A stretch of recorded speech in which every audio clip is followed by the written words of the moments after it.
Welcome to Doing the Most, the series where we talk about the misadventures of entrepreneurship. I'm your host, Georgie, execution strategist and serial entrepreneur. This series is here to get real about what entrepreneurial life truly looks like. We are driven, persistent, hardworking, ambitious. We are human, and these are our stories.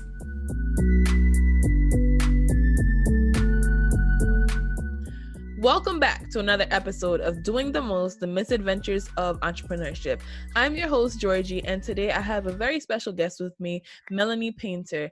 Mellany is actually a little bit extra special because I know I call a lot of my guests special, but she's a little extra special because she actually worked with me to edit my book, The Art of Getting Shit Done. Definitely check that out at artofgsd.com if you haven't purchased or heard about my book before.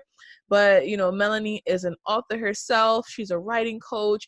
And previously, before that, she was a civil engineer. But let me not talk too much about Mellany. I want you to give your introduction and tell the audience a little bit more about who you are, what you do. Hey, everybody. Hey, Georgie. Thank you for having me on this podcast. I have a great admiration, let me say that, for Georgie, because she's younger than me, but she is doing the most and she's getting shit done. And I respect her hustle every single day. Thank you. So thank you so much for having me.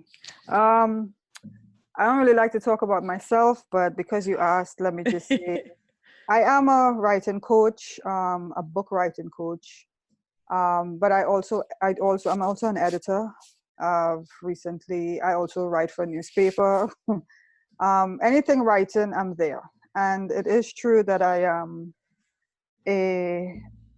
was, I should say, a civil engineer at one point in my life, a project manager, and I have managed to, I think, switch the focus to include all of those skills and put it into everything writing. So that's where my focus is. And it has been in the last couple of years, yes. And what made you switch? So we're going to jump right into the questions. What made you switch from the civil engineer role to more so focusing on writing and being an editor and just books in general? Well, it was a life change. My mom passed away about 9 years ago, and I had a very hard time adjusting because I'm an only child. And if any of you have heard about my story before, I spent about 3.5 years journaling through that process. But at the point, just about like a 2-year mark after she passed, I couldn't deal with life the way it was. My life was very routine. I was working maybe like 12 hours a day, driving an hour and a half to and from work every day. And I couldn't do that anymore. I couldn't keep up with the routine because I was missing her so much. I didn't have time to heal because 2 weeks after she passed, I buried her and then went right back into work thinking that would have helped me, be able to deal with the loss and all of that stuff. And I guess I decided I would stop working for a while and try to take a little time for myself, to gather myself. That turned into a 5-year gathering. I'm still gathering in a kind of a way, but I am definitely on a better healing path, I should say. That journaling process for 3.5 years brought me back to writing because I used to write when I was 19. I used to write for a local newspaper in my country, Trinidad, called The Express. And so I was writing then. I used to do a lot of poetry when I was 14. So writing is not unknown to me. It's something that I grew up with. I've been doing it all through my life. But I guess when you have to do it, when you get to college, when you're in high school and you get to college, you kind of fall off, so you don't want to do it anymore, or it's not purposeful anymore. You do it because you have to get through these classes and get beyond to this degree. But I definitely made this switch when I realized it helped me through my healing process. It was the catalyst for my healing. And I needed to go through that in order to live life and be fully aware in that, fully present. So that was the reason for the change. Nice. And I really love that explanation and that reasoning behind it, because, you know, my condolences to your mom. And I know it definitely still is a pain to bring up and talk about. And no matter how much time passes, right? A loss is a loss. And people experience that in different ways and can grow through that, can grow beyond. Like, there's so many different things that could come out of it, you know. Mm-hmm. Life is cycles, right? And I'm glad that you were able to find an outlet that could kind of channel that energy. But I want to touch a little bit up on it and let me know if it's too much. But Mm-hmm. I see a lot of times, you know, that catalyst, that thing that makes people take the action to, you know, better serve their purpose or things that align with them, it's usually a really dramatic life change. And it could come in the form of somebody passing away, you know, a loss of a job, having a child.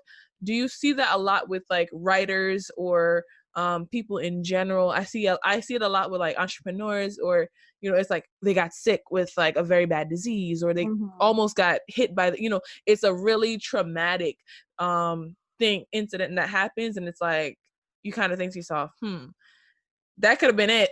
Or, Right. you know, I don't even want to keep going. And Mm. that is like, in order to get out of that place, it's like, it's either I live my purpose, or what am I doing here? So do you see that a lot? And could you talk a little bit about that in terms of like what you see in like authors that you work with? I see it generally in people. It's not just an author thing. But I thought about this some time ago, that life, if we paid attention, I mean, we couldn't know this. We could only know it in hindsight. Mm-hmm. But if when we are younger, we pay attention to the things that make us happy and keep us wanting to stay in that happy realm, I think that's a really good guide for the thing that brings you to your full purpose in life later on. Mm. Not a lot of people can attest to that, or are yet to experience it, because I have my own family members who I think haven't even gotten to that point yet. But if they really look at the path or the thing that they were most attached to or brought them joy when they were younger, like in your teens when you're growing, what is that Mm-hmm. go-to thing that you did? Because writing was my thing. It was my escape when I couldn't deal as a teenager with my parents or my mom or whatever it was. I stayed in my room and I wrote, and I did art. So I was always creative. But then I have this other side of my brain, because I was really good at math and I was really good at all those things. But at the end of the day, I think it's the thing that makes you flow better for life. Mm-hmm. And writing heals me. When I get into, like, I would prefer to stay in on any day. Sun can be shining, it could be summertime, but I would prefer to stay in and write than to be outside frolicking. There's just something about it that makes me feel so good about myself. It makes me feel very purposeful all the time. And when I get involved in these projects, like lately, I just finished the Brooklyn Caribbean Literary Festival, and I'm one of the founding partners of that. And it brought me, so I started the process. It was very unknown because I really didn't think it would have scaled the way it did for this inaugural year. But just being involved in that showed me another way that my purpose with writing helped to fuel something like this. Because I was no longer writing, I didn't have to write for this. But what I had to do was showcase other people whose writing is renowned around the world. And to meet somebody like Jamaica Kincaid, I never thought I'd be able to do that in my lifetime, because Mm. she was just somebody who is so big in the writing world, you know. And I stood shoulder to shoulder with her 2 weekends ago, and it's been the highlight of my life since. So, so those things, that pay attention to the things that make you happy. It's the thing that you want to go to when life gets rough, the thing that you will always go back to when you're going through a transition. What is that thing? And I never for the life of me thought, if somebody had told me 5, 6 years ago, you know, you would be writing, you would be an author and you would be writing, I'd be like, hell no. I love construction. I love being a project manager. I love wearing this hard hat. I still have my hard hat. That's how much I love it. But I don't think I loved it as much as I enjoy writing. It's a love that I have for it, but I enjoy writing, and writing brings me to a place of peace and purpose. And I think that's the key for anybody who's out there and still trying to figure out what your purpose is. Your purpose will find you. And that's the other thing. You're not going out there to find your purpose. Your purpose is already, it already knows, it will come to you. But I think the abrupt happening in your life, in anyone's life, that brings you to that transition is what helps to pull the purpose in. It draws it in somehow. And I've been trying to come up with some kind of idea for this cycle of how this works, because I've seen it so many times. I recently heard of an attorney who was like a high power attorney at a firm, and she walked away from that 6-figure job to do art. And people think that stuff is crazy, but it's not. It's just your path that you have to take, because everybody's path is laid out already. And if you believe that, then I don't know if to say it's spiritual. Maybe it's spiritual, the way our lives are set up on some level, you know. But I definitely just flowed with it, and I'm happy that I did. I didn't resist it. I think that's where the trouble comes in, when we start to resist. Well, I'm making 6 figures. Why would I want to do something where I'm not sure how much I'm going to make? It will make a way for you every day. It'll just make a way for you. And Georgie, I'm sure you could attest to that as well, because you exactly, you're on your own doing your own thing, but it makes a way somehow. It just does, you know. Yeah, and I really like that explanation where you mentioned, you know, what's meant for you kind of will always find you. And I've mentioned this on the podcast and on a couple of my social channels when I'm like talking to folks, because I think it's sad but necessary that such a dramatic moment has to happen. Because, you know, I think my dramatic moment was like in high school, where I had like I got kicked out, I had to move, then I got pregnant. But it's just like, you know, it allowed me to refocus on the things that I wanted in a weird way, versus just focusing on the things that other people wanted for me, or that I thought was what I was supposed to want, in a sense. And so, you know, I kind of fell into it, versus and I didn't resist it anymore. I was just like, listen, if things gonna hit the fan like this, might as well do what makes me happy. If it's all gonna hit the fan, like might as well have a fun ride on the way there, right? And so I think I wish it happened like that. I wish people didn't have to experience that, but you know, the more I'm seeing it, because there's certain people that, like you mentioned, are just kind of stuck, and their lives are stuck in a place, and they just, oh, this is not gonna happen. Oh, this is not meant for me. Oh, you know, in this like down place, and you're like, but if you just tried, and it's like, and then you see that same person that might then again go through a traumatic experience, and they come to the other side now finally with the clarity that we were trying to give to them without them going through the experience. And I think it's they're not going to get it. And I realized that, you know, too, as like a parent, certain things that my mom and dad used to tell me when I was younger, I'm like, okay, sure. And then as a parent now, and like with my children, they're doing certain things or they're saying certain things, and now I'm like, oh, I see it now. I understand. And I could never have, no matter how hard I tried, no matter what I studied, no matter what I did, I could have never understood until I had the experience. So I just hope that more people don't have to go through such traumatic experience. But I see that there is a lot of lesson within the experience if you are open to it. Because I think there's also the other side of the spectrum where the experience could happen and you let yourself succumb to it, right? You don't fight it. You don't try to listen to it. You're just like, man, okay, forget it, I'm done. And you just kind of end up in a worse place than where you started. But if you really, like she said, listen to the signs and listen to what the experience is kind of telling you, and take notes. I am a big journal lover, same as you. Have been journaling, writing for a very long time, even when I was a child.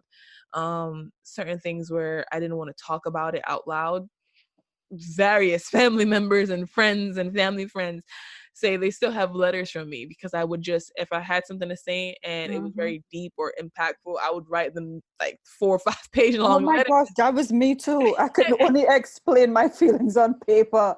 And if you ask me to talk to you about it, I would not be able to articulate it very well. But if you ask me to write it, oh my Mhm. God, I could write beautiful prose for you. You would be like, woo. If you were mad at me, you would immediately not be mad at me. You Yeah. would forgive me. Yeah, and then now that I look back, I'm just like, yeah, I write down everything. I got 2 to 3 journals at me at one time, and people are like, "What, girl?" I'm like, this is me, right? And I think that goes a long way from what you do for a living to what your inspirations are. But I think it all comes down to this root of we only have one life, right? And Right. we're all gonna die. I don't know. Some people too scared of death. We all gonna die. And I think accepting that you're gonna die or you're gonna die someday, right, allows you to take chances today, or not say no, or say yes to what you need to do, or even say no, right? Mm-hmm. Um, Today I was supposed to go somewhere during the daytime, and I was just like, does this really, I paid for it, and it Mm-hmm. was a decent amount of money, and I was like, is it worth it, right? What am I losing out if I go to this thing that I kind of don't feel like going to anymore? And what am I gaining if I don't go? And not going allowed me to have a more peaceful day. I had this whole week I've been at conferences or just super busy, but staying home today would allow me that peace, that clarity, that slow down that I needed, and just to catch up a little bit on work versus having to do 10 pounds of things the next week. And I was able to, Right. so I decided, the opportunity, the cost was already spent. I can't get it back. Am I gonna make this thing cost me even more time, energy, and money? Right. No. And I think more people need to be able to slow down enough to analyze that. Um, but that's for another time. So I want to, we've been having a conversation so far, and I want to dive into the main purpose of the podcast. What's your craziest story of your entrepreneurial misadventure? So just any story that you think was a huge entrepreneurial misadventure that you've experienced. Don't share the whole list now. One is good enough. Okay, let me see. So I came to New York in 2013 or 2014, somewhere around there. And for some reason, I didn't think of being an entrepreneur. Now, let me just say this disclaimer. I had been an entrepreneur during college because I had a business, a travel business that earned me money by the day. And I did very well because I have no student loans and I was able to tap into that. It was back in my home country. And I did very well. I had somebody managing it and I did very well. And I never gave myself credit for it, so I'll just mention it here. But my craziest story was thinking that I could upend an industry because I wanted to start a business doing mind mapping because it's how I organize everything that I do. And I had this crazy idea that when I came to New York, I found this. I used to do exactly like you do, go to events during the day. I would just go to everything, pay for it or not, or go to free things and just network and think that that was the way that things will work out for me because somebody will see me and figure they could just put money in my business or something like that. That was my thinking. For some reason, I created a website. I learned to build my own websites. I created a website. I partnered up with a friend and I launched this business. And I thought social media is my thing. I'm gonna just launch it on social media and everybody will come. And day one, nobody came. Day two, nobody came. Day three, a couple of people will like and stuff. And I'm just like, well, why aren't people just emailing me to get business? The thing that I didn't realize at the time was that, excuse me, if I didn't understand the concept of what my business was offering people, they don't understand it. And then the other thing was I was having all these conversations and I had to explain for like 5-10 minutes what it is that I do. And people got bored by the third minute and just, they would lose interest and then move on to the next person. So networking became a very frightful thing for me. So then I thought I had to go and take a networking course which I signed up for another event, and I went to learn to network, and not realizing that at the end of the day, it's you, Mel. It's you in this business. It's you. You're offering yourself in the business. It's the service that you're offering, but it's you that people want.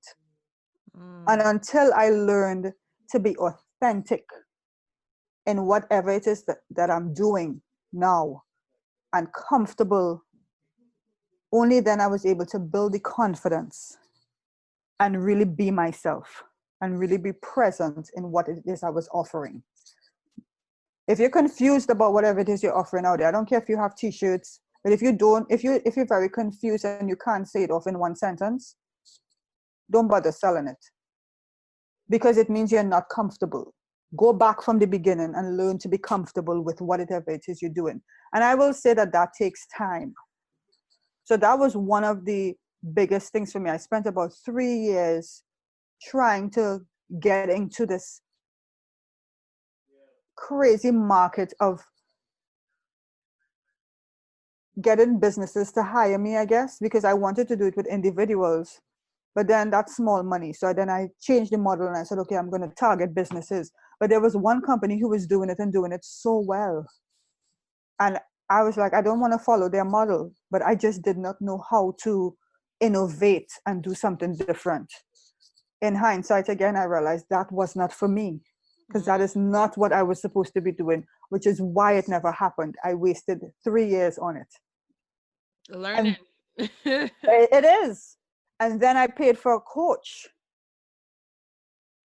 And that experience also made me realize that authenticity is also key. It's great to invest in yourself and your business. I will not tell anybody don't do it, but it's what you're investing in. So what I have to say is there are a lot of coaches out there, and I'm not dissing any coach. I'm not dissing any of the coaches that I used. I'm just saying there are a lot of coaches out there who are on the same level as you. They cannot teach you anything except what they know right now. And what they know right now is what you know right now. That doesn't work. Because if you want to learn to build shoes, you can't go to somebody who's building shoes right now. You have to go to somebody who has built an empire, broken it down and rebuilt it again, maybe a few times, because they know the inner workings and the outer workings of building these shoes. You understand what I mean?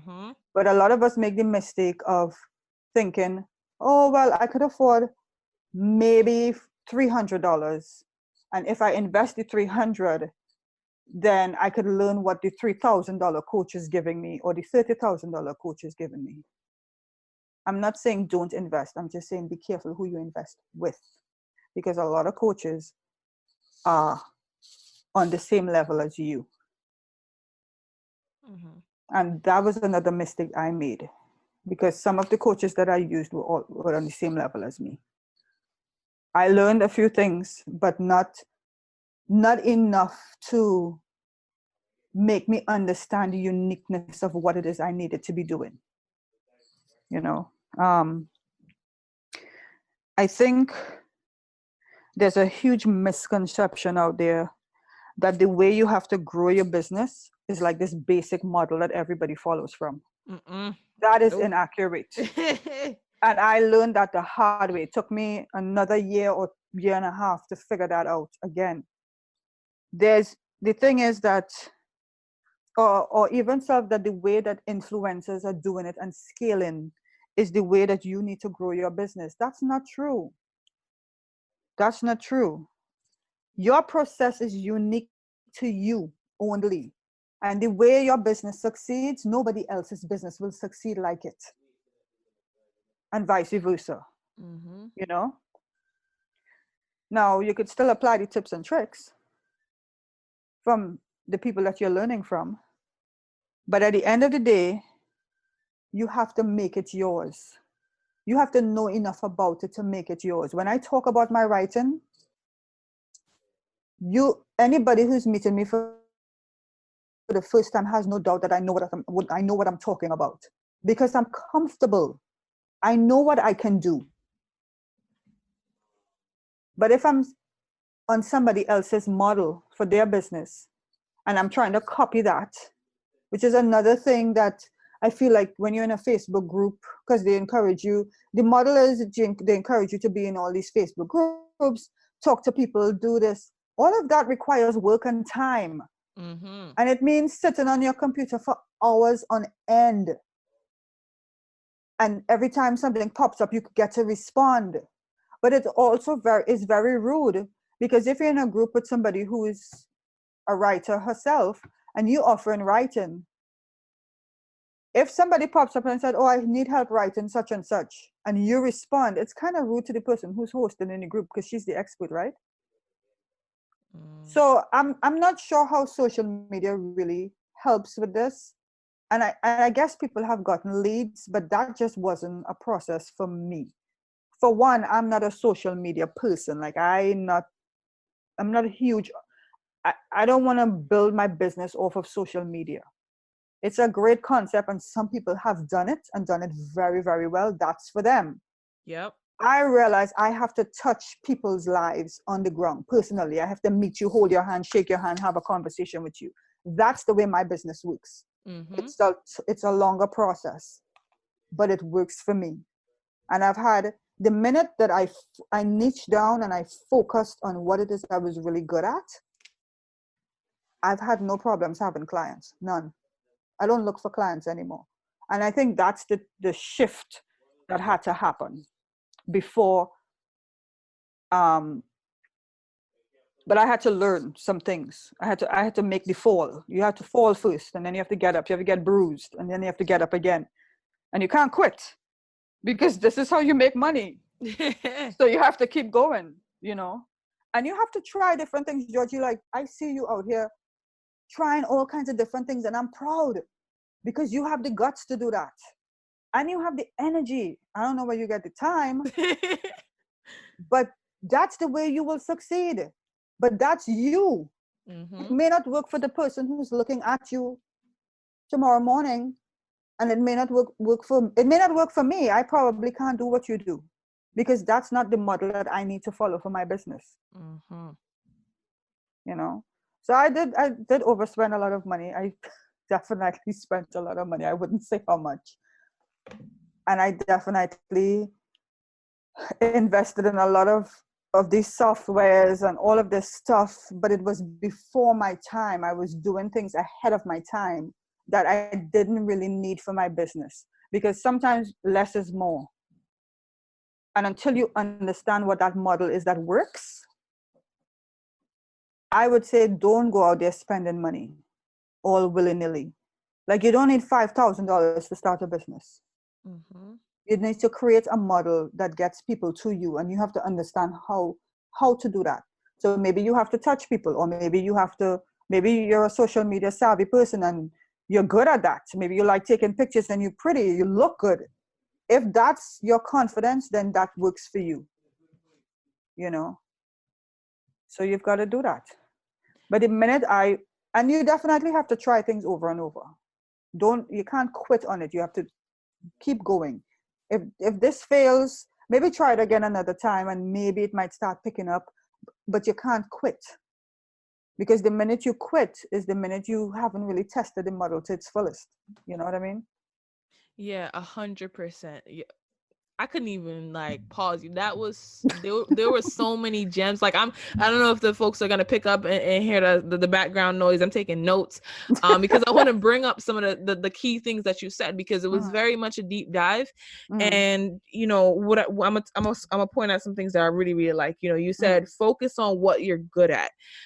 So many people try to sell you know, packaged businesses. Like, if you buy this course, you're gonna make this much money from this business.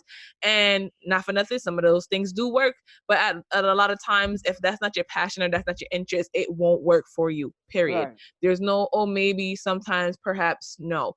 There's certain people that are salespeople, there's some people that are marketers, there's some people that are interactors, there's some people that are virtual, there's some people that are introverts, extroverts, and if you're not in the right field for what your gifts and talents are, you're gonna end up on the low end. You're not gonna get to the 5-figure or 6-figure or whatever big milestone marks that you're expecting to get from this, it's just not gonna work because it does not align. It's like trying to put a puzzle piece in a place where it just can't fit. Like, Exactly. this is not the piece.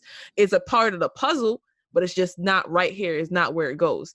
Another thing that you mentioned, what works for you individually? Like, you compared, I kind of do a lot of things and I get a lot of energy, and that is my personality. And a lot of people are like, oh, how do you do this? Can you teach? And I'm like, certain things I cannot teach you. Because it's not something that I learned. It's just within me. That's who I am, period. I can't do anything about it. I sometimes think it's a flaw, and a lot of people are like, oh, you're doing great. I'm gonna say, how? I'm like, how is this possible? So I think a lot of people, sometimes we get nervous and we want to fit in, and I feel the same types of pressure sometimes, right? You say, if you're pretty, that's what you do, Instagram model. And so sometimes I feel like maybe I don't fit in. Like, I'm a t-shirt, jeans kind of girl. And I did a photo shoot just the other day. I did a photo shoot, and, I felt, we're doing a photo shoot. I should dress up. And now looking back at those pictures, I'm like, I look like a real estate agent. By the time this episode airs, guys, you could definitely, I'm writing a blog post on it. And to just show, what we might think is what's going to draw more people, just because that's what's a lot of people are doing, is going to look crazy on us. Like I said, I look like some banker, real estate agent ready to sell you a house. Like, and I'm going to post it on Instagram because I've been, talking and having some ideas about it. I'm going to post like a blog post on Instagram and show people, this is what it looks like when you try to get out of your element. It's a fake smile. It's not matching up with who you are, and then you're gonna lose our opportunities on that because of doing that. Another thing that I like that you said was about failing and getting back up. Right? Try, fail, learn, try again, fail again if you have to, and keep learning, because not everything is gonna happen on the first try. Some things don't even happen on the 15th, the 30th, the 100th try. But you have to say, okay, what did I learn from this? How can I try again? How can I improve? How can I interact? How can I, do more and be more for myself, right? And everybody involved in my clients. Like you said, you love in-person interactions with the clients, and it's okay for your process and your passions to evolve. I don't want to say change. I want to definitely say evolve, because as you go on, you're going to learn new things. You're going to unlearn certain things. You're going to realize something that you probably had believed in since birth was complete crap. You're going to realize Santa Claus does not exist, right? And so you have to then adjust. And that doesn't mean that there's something wrong with you or that you were wrong for believing that. It just means that now you have to change what you align with. You have to develop, right? Not even change. You have to develop and enhance what you believe in, what you do, and how you act and perform. And so even if you do like something and something is what you want to do at one point, it's okay to learn and fail from that. And if you didn't have all those experiences, you wouldn't be where you are now with so much clarity. Like you said, you don't even have to go looking for customers. People are coming to you because you have so much clarity and authenticity and consistency in what you're doing, because you're not even doing it. You're just being you. Right. You know what I mean? It's just, this is me. This is how I come. This is what I look like. This is how I talk. And take it or leave it. Would you like to take it? No? Cool. Next person. Would you like to take it? Yes? Oh, okay. Good. Let's see how we work together. How can my service or product enhance what you're doing? And how can you be of value to me as a customer? And that's the next thing too. Don't take everybody's money, right? Learn that the hard way as well. You can get clients that might think, you align with them, but you're allowed to, as a business owner, to fire certain clients. Yes, you are. You know what I mean? And it's okay, because as soon as you free yourself up from what is holding you back or holding you down, you're just able to float and get access to all these opportunities that you never even saw or thought of before. And the more shots you shoot, right? Just keep taking a chance, keep shooting your shot, just try, DM this person, because the more you do it, the better you're going to get at it. So even if you did not know how to play basketball, or, if we use a basketball shoot your shot analogy, if you keep shooting those shots, at a point, you're going to realize, I hit it right there. It almost went in. Let me try to do that again. Okay, it went in this time. Let me do that again. And before you know, you are one of the best players. Yep. And opportunities are just dropping in your lap. You're like, whoa. And people are like, whoa, I didn't even know you knew how to play. And like, I didn't. I just kept on trying, and I learned. As every shot that I missed, it was a learning opportunity to get better. So that way, when I did shoot that shot that landed, I was not only ready, I knew what definitely not to do. So you know what's not gonna work for you. You're not gonna do, some mediocre mistakes that people might do, because you knew what works for you, and you've accepted that. And I think that's another big part of it, that acceptance. So, definitely we've had a great conversation here, and, we've been here for a little while. So I think we might even have to invite you back for a part 2.